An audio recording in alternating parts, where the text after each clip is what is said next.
Good evening. This is Akashwani. I am Nishit Kumar with the World News.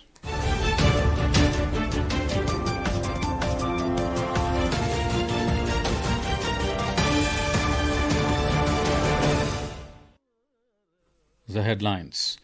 World Food India 2025 concludes in New Delhi with investment commitments exceeding 1 lakh crore rupees. United Nations reimposes economic and military sanctions on Iran over its nuclear program. Poland closes its airspace over southeastern city of Lublin following Russian strikes. And in Asia Cup T20 cricket, Pakistan set target of 147 against India in the title clash in Dubai.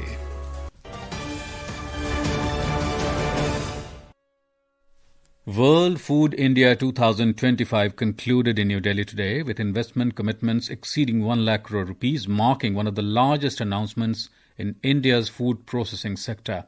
Over the 4-day event, 26 leading domestic and international companies signed memoranda of understanding. In a statement, the Ministry of Food Processing Industries said these agreements are expected to generate direct employment for over 64,000 people and create indirect opportunities for more than 10 lakh individuals. The ministry highlighted that the investments have a pan-India footprint spanning multiple states and diverse sectors.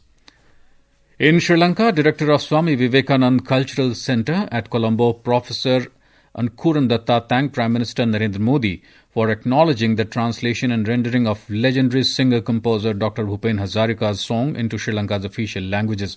Prime Minister Modi, during Mann Ki Baat program today, paid homage to Dr. Bhupen Hazarika and played the Sinhala and Tamil renditions of the famous Assamese song Manuhe Manohar Bebe, which is often referred to as the anthem of humanity. Speaking exclusively to Akashwani, Professor Datta said the songs were released on 8th September on the occasion of the birth centenary celebrations of Dr. Hazarika.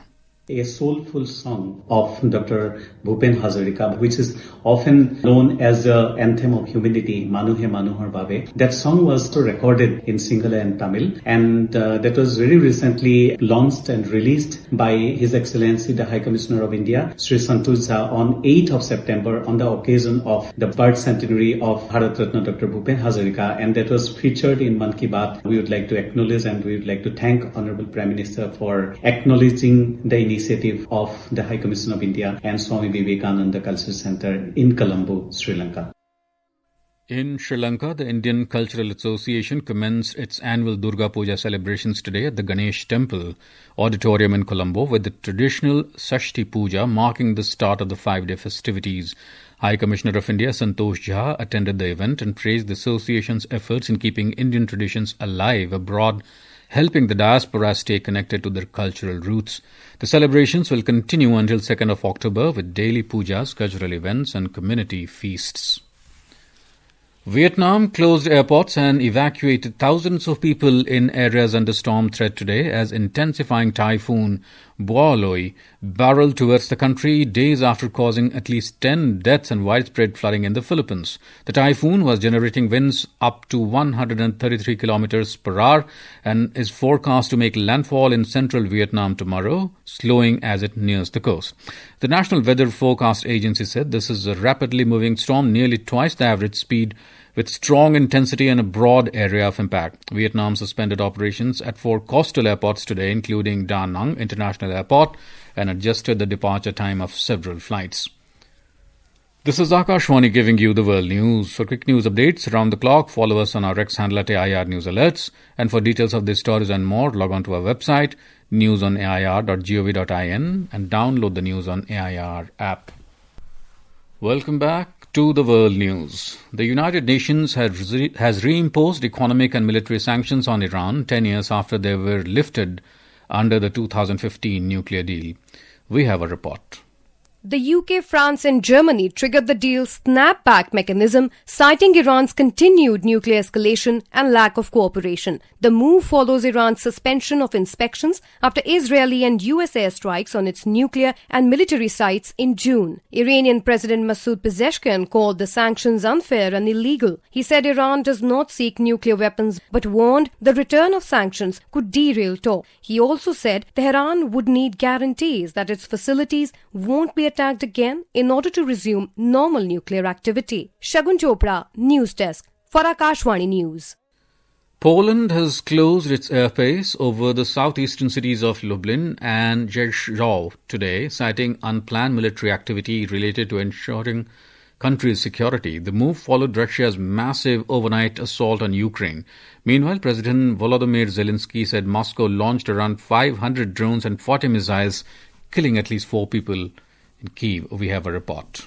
Poland's military said that its radar recognition systems were placed on the highest level of alert while NATO F-35 jets patrolled the skies until the attack ended. The military confirmed that it responded to the strikes by launching Polish and Allied aircraft to secure national airspace and protect civilians. Officials added that the North Atlantic Treaty Organization NATO aircraft also joined the operation amid concerns of a possible incursion. The incident comes against the backdrop of rising tensions along NATO's eastern flank. Poland, Romania and Estonia have all recently reported Russian airspace violations. Earlier this month, Poland shot down Russian drones that crossed its border, the first such incursion into NATO territory since the war began. Swati Rakheja for World News. Over 1 million Moldovans have voted so far in the country's pivotal parliamentary elections, choosing between a path towards European Union or closer ties with Russia. Polls opened this morning and will close at 11:30 p.m. Indian time tonight. The Central Electoral Commission reported that over 1.2 million people, or around 43% of eligible voters, had cast ballots by this evening. The Ukraine conflict, Europe's largest and deadliest since World War II, has hit Moldova's economy hard, disrupting trade and driving up energy prices to trigger a spike in inflation. Former French President Nicolas Sarkozy has been sentenced to 5 years in prison for corruption and influence peddling. This marks the first time a former French president has received a jail sentence. The sentence of 5 years includes 3 years that are suspended, meaning Sarkozy is expected to serve 2 years in prison unless the appeals court overturns or modifies the sentence. His legal team immediately announced plans to appeal. 68-year-old Sarkozy was found guilty of trying to bribe a judge to obtain confidential information about a separate investigation into his 2007 campaign finances. In cricket, India were 11 for the loss of 2 wickets in 2.5 overs against Pakistan in the title clash of the T20 Asia Cup at the Dubai International Stadium when reports last came in. Chasing a target of 147, India made a cautious start as opener Abhishek Sharma departed early in the second over to Fahim Ashraf. In the very next over, Shaheen Afridi silenced the Indian crowd by dismissing Surya Kumar Yadav. Earlier put into bat first, Pakistan suffered a dramatic collapse after a steady start, losing 9 wickets for just 33 runs. They were eventually skittled out for 146 in 19.1 overs. Former Delhi captain Mithun Manhas has been elected as the new president of the Board of Control for Cricket in India, BCCI, during its annual general meeting today. Manhas becomes the 37th president of the board, succeeding Roger Binney, who stepped down last month after turning 70.